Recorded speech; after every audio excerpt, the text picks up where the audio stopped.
Абсолютное нормальное явление на Маврикии — гуляющие козы вдоль дороги. Итак, мы пробираемся к водопаду Рочестер. А кто, Ирочка, сказал, что будет легко? У них все получится, они смогут. Итак, последнее восхождение на вершину. Попали под дождь. Но мы добрались! Мы спайдермены, завидуйте нам. Наконец-то мы прибываем к острову Бенетье. Его еще называют Dolphin Island.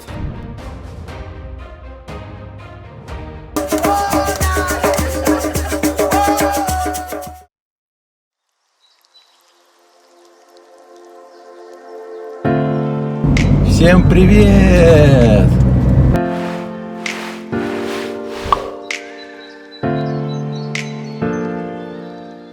Итак, мы сегодня решили съездить на юг острова, посмотреть разные интересные места, мысы и заехать еще на черепашью ферму. А вот слева проезжаем Кассело парк, кстати. Вот парковка его. Кассело парк — это такой интерактивный зоопарк. Масштабы гор, конечно, впечатляют. Они очень далеко, но понимаю, что если к ним подойти, они будут просто огромные. А вот так вот добывают соль. Вода испаряется, и соль потом собирают прям веничком в совочек и расфасовывают и продают.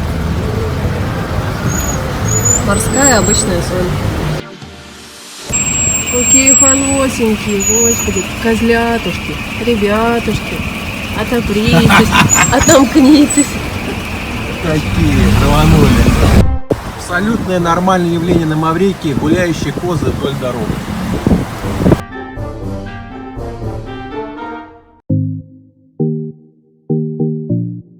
Возле дороги стоят вот такие палатки с фруктами. Но выбор, скажем так, не очень большой. Это ананасы, кокосы, помидоры, манго. Вот эти штуки падали после дождя, и их топтали, а здесь они продаются. А еще осиные гнезда. А вот из этого. Jambalaya. Джамбаля? Yes. Заехали в деревню Леморн, и отсюда потрясающий вид на гору же Леморн. Чем вообще известна эта гора? А тем, что когда французы владели островом, они использовали рабскую силу с Африки и Мадагаскара. Часть рабов сбунтовалась, сбежали, спрятались на этой горе, стали здесь жить-поживать, до добра наживать.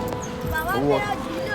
И когда островом стали править британцы уже, а рабы об этом не знали, и британские войска пошли на эту гору, чтобы сообщить радостную новость этим несчастным рабам, что наконец-таки они свободны и могут снова жить нормальной, спокойной и мирной жизнью. Но рабы подумали, что их хотят захватить снова в рабство, и стали прыгать с этой горы, насмерть разбиваться об эти скалы. Такая вот печальная история.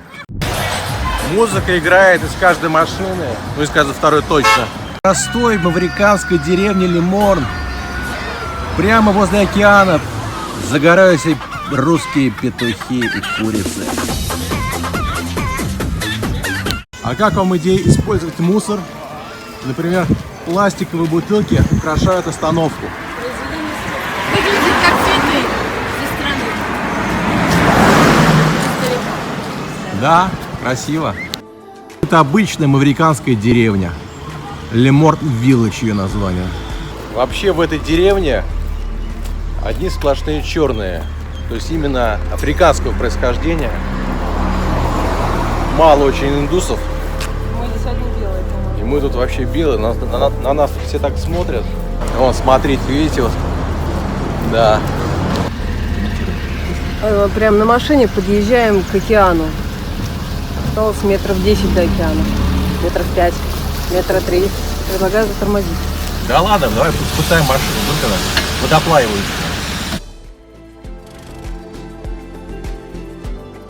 Итак, мы прибыли на первую нашу точку основную. Это место Макондо. Там, где дорога заруливает на 180 градусов. Тут надо подняться вот на такую площадочку, а тут и все увидим. И вот мы на самом верху, и действительно дорога расходится на две части 180 градусов. Вид потрясающий.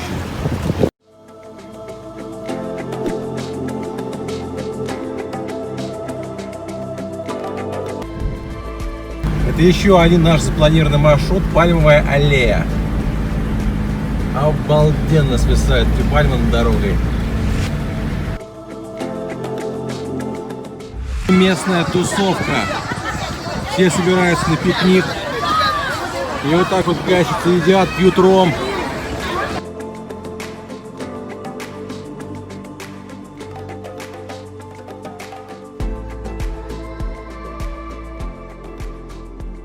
Ну, смотрите, какой большой это сахарный тростник.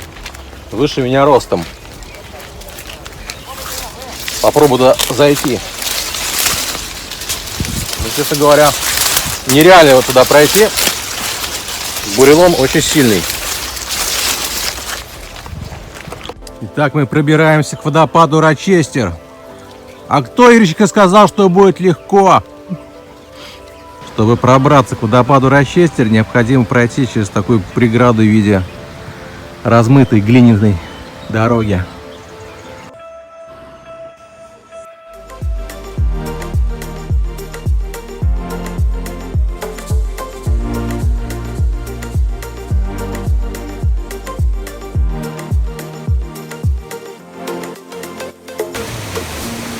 У них все получится, они смогут.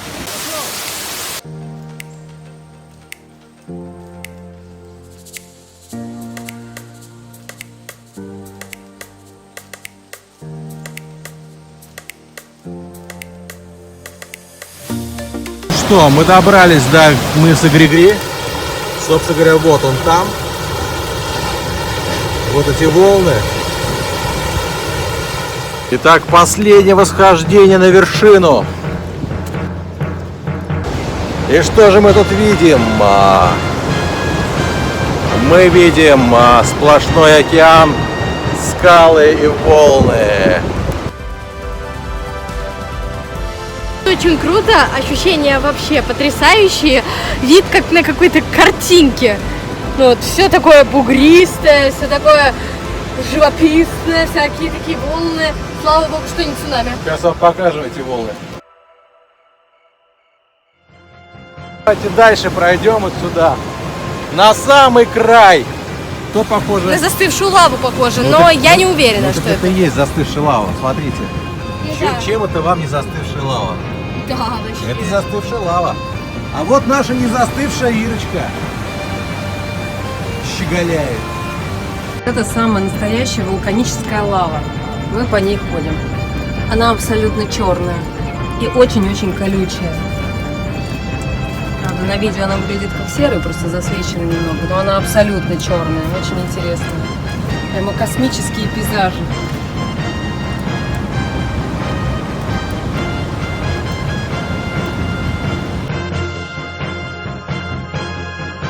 Итак, мы подходим к самому краю этой скалы. Посмотрите сюда.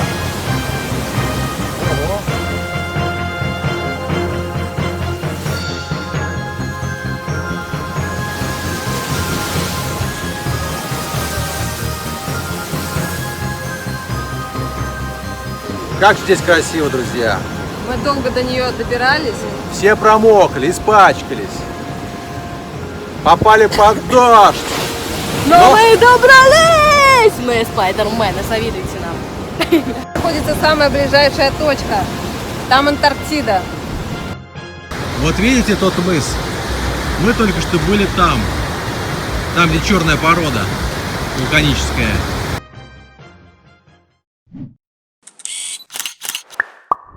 Наконец-то мы прибываем к острову Бенетье.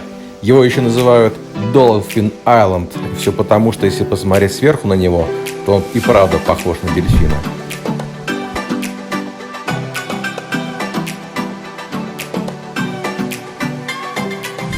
Сегодня последний день нашего отдыха.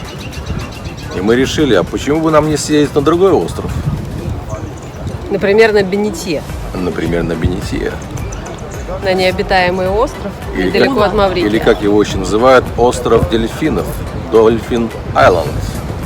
Сегодня прекрасная погода, хорошая видимость, и нам обещают, что мы, может быть, даже посмотрим на дельфинов.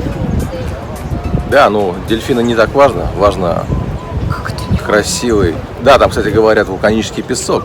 Как это Темный. не важно, дельфины? Важно. Очень важно дельфины. Очень.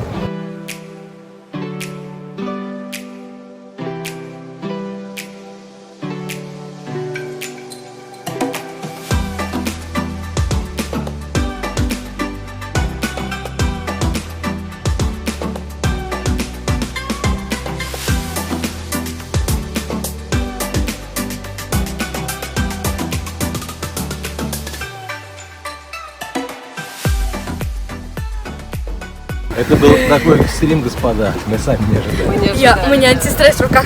Спокойствие. Ну что, друзья, дельфины в принципе есть. Но за ними не угнаться. То есть можно поплавать с масками. Я буду повторять. Скибиди папа, скибиди папа, папа, скибиди пу пу пу пу. Ай, скибиди пу пу пу пу. Ай, скибиди пу пу пу пу. Ну, примерно получилось.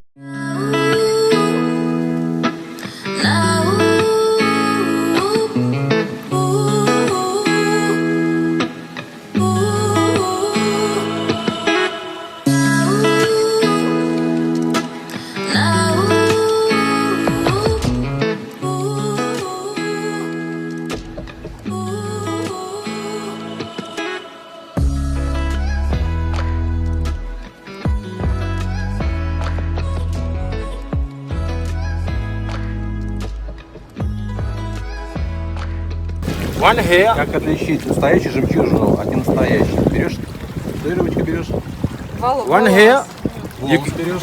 you can burn it on 200 degrees. One cigarette lighting, it's 600 degrees. I take the hair, I put on the pearl, like this. See? Короче, обкручиваешь жемчужинку, раскуриваешь сигаретку. Now I take the cigarette and I burn the hair straight on the pearl. Look what happened. When I remove the cigarette, the hair is not burned. It's still here. Ага, why? You see? Regardez comment est-ce que la perle. Là c'est un cheveu dessus. Vous voyez? Et là le cheveu, il crame pas. Et par contre, si j'enlève, if I remove it on the pearl and I put the cigarette, immediately they burn off. You see? Because the pearl, it's same like our teeth. If you drink a coffee, your teeth absorb the heat. You eat an ice cream, they're absorbing the cold as well. It's thermoreactive. That is only for the natural pearl. For the culture one is different. Вот эта вот ракушка от моллюски, она ядовитая. Она ядовитая. Если на нее наступить, и отсюда выйдет моллюск с жалом, не можно умереть, а умрешь, точно. Вот это похоже на нее. Не умрешь, но будет очень больно, будет как ожог очень сильный. Но от этого умрешь. Она очень-очень-очень ядовитая, имейте в виду. Эту ракушку можно найти здесь, на острове, только на острове. Это такая же, только обработанная вручную. Переверни их. Такие злые. How much this? How much this? What's that? What's that 500 rupees? No? 500? Six costa. 6.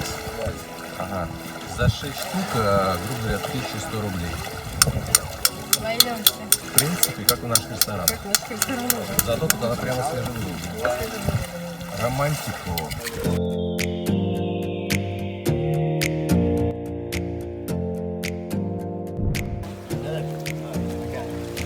Ну вот мы и попали на необитаемый остров Бенитье. Конечно, необитаем он условно. Да, конечно, на нем никто не живет. Но Народу очень много. неплохо растет торговля. И, в принципе, много-много лодок и туристов. А так, для разнообразия съездить, конечно, можно сюда.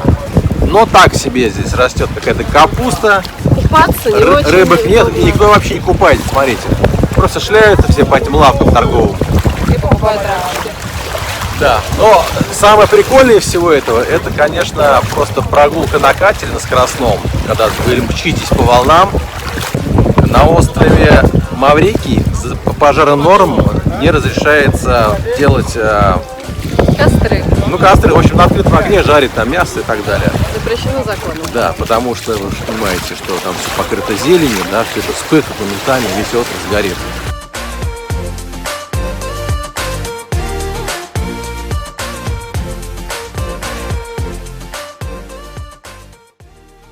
В острове Бенете можно разжигать костры, Правда, в специально отведенном для этого месте.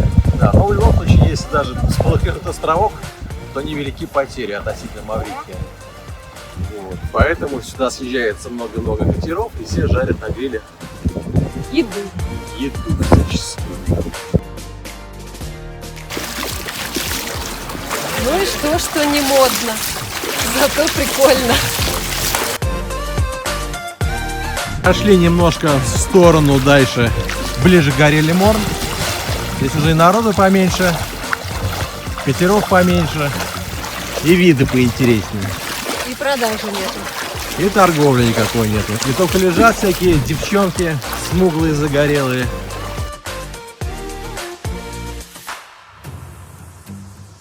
Тут вообще все идеально. Тут у нас подается в наборе рыбка. Я маме отдала свою, она вообще шикует. У нее две сарделечка, курочка и салатик. Вообще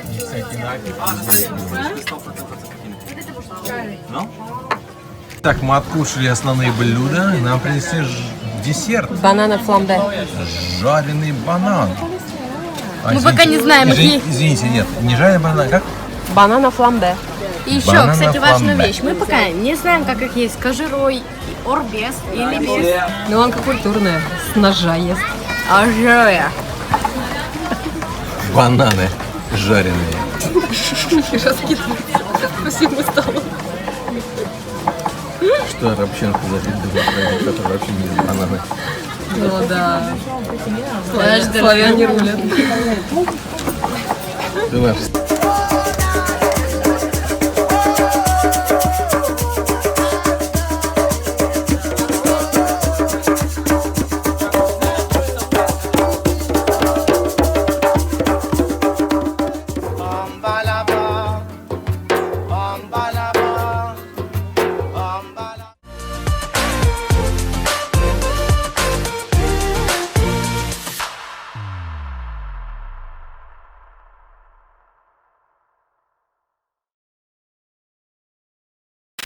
Раз, два, три. Вообще тут культура совершенно другая. Ты смотришь иногда и видишь совершенно других бабуинов.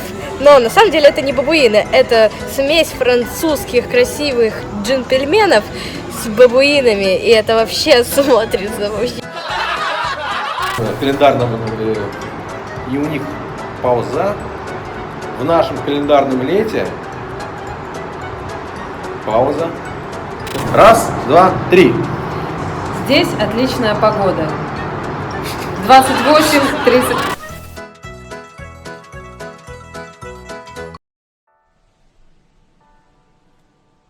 Эх, как не прискорбно говорить, но сегодня последний день нашего отдыха. Так не хочется никуда отсюда, с этого райского местечка улетать. Ну так не хочется на самом-то деле. И хотели бы подвести некоторые итоги, рассказать все-таки наши впечатления об этом острове, о нашем отдыхе. Еще Маврикий очень интересен тем, что это смесь африканцев с французами. И у них есть свои какие-то ритуалы, свои какие-то танцы. И вообще, это потрясающе. Я всем рекомендую сюда поехать, несмотря на то, что лететь долговато. Маврикий совершенно не похож на азиатские страны, там а-ля Таиланд, Бали и так далее. То есть он какой-то более южноамериканский, Карибы, Ямайка, что-то вот такое вот музыкально-колоритное. Иногда идешь, и местами просто звучит регги, и ты понимаешь, что где-то на Ямайке, на каком-то совершенно, Да, совершенно не они там все поют, танцуют, пьют ром, то есть это вот чисто вот такая вот Ямайка, какие-то Доминикана, вот что-то вот из этой области, но никак не азиатская страна. Что касается цен, на жилье цены абсолютно разные, то есть отели очень дорогие, дешевых отелей практически нет. Стоит брать апартаменты, потому что можно найти шикарнейшие апартаменты, там 2-3-комнатные, 2 санузла с бассейном, практически на берегу моря, совершенно недалеко. Да, вот смотрите, мы много перелопатили апартаментов на Airbnb, сайт такой, да, есть всем известный. Вот, было много вариантов, все в пределах $50-60 за сутки. Но даже в эти деньги апартаменты абсолютно могут быть разного уровня. Мы сняли апарты, которые вы видели в фильме. Да, они абсолютно новые, с хорошим ремонтом, современным, с 2 санузлами, с 2 спальнями, с гостиной, с кухней. Кухня полностью оборудована всей техникой. Также есть стиральная машина, новая такая, видно, навороченная. Есть бассейн. Да, и все это вот 50 евро в сутки, пожалуйста. И это новогодние праздники. Новогодние праздники, и это пешком до океана пройти, то есть пешком совершенно вообще, рядом. ну, Да. 5, 7, 10 минут, и вы на океане. Цены на продукты абсолютно такие же, как у нас. Или вот массажи, да, допустим, если вы приехали в азиатские страны, массажик салона там через каждые 3 метра, да, идут. Здесь мы всего там пару штук увидели, это индийские массажи, которые закрываются в 5 вечера. Вы где-нибудь в Таиланде видели, что массажи скрывался хотя бы там в 9 вечера? Нет, они там работают до самой ночи. Вот. Здесь в 5 вечера все, они закрыты. То есть мы так ни разу не сходили на массаж. Да, и обязательно, ребят, берите машину. Без машины вообще там делать нечего. Я там знаю, что многие берут там такси, платят там 1000-1500 рупий, это 3000 рублей примерно в день, ездят с таксистом. Но все-таки это не тот комфорт, все равно надо зависеть от этого водителя. Да, то есть ты не можешь, лишний раз тебе как бы неудобно попросить туда заехать, сюда, там подождать, но это неудобно. А когда у тебя под задницей своя тачка, полная свобода, взяли в аэропорту машинку и в конце отдыха в аэропорту же сдали. Очень удобно, да, тем более... Цены нормальные. Да. Я даже не помню, как наша машина называлась. Мы не помним, как называлась наша машина. Ну такая крутая машина, но мы не помним. Вот. И цены на машинки тоже, на эти малолитражки, там в среднем 30-35 евро в сутки. Я думаю, вы можете себе позволить на пару недель взять такую машину. Почему нет? Итого, друзья мои хорошие. Стоит ли ехать на Маврикий? Абсолютно да, стоит. Но один раз в жизни. Ставьте лайки, не сидите, подписывайтесь. Задавайте вопросы в комментариях, всем обязательно ответим. Да, какие-то полезные ссылки я оставлю в любом случае под всеми видео. Вот. Но если что-то не оставил, спрашивайте, я посоветую, где взять машину недорого, где недорого покушать, где снять апартаменты.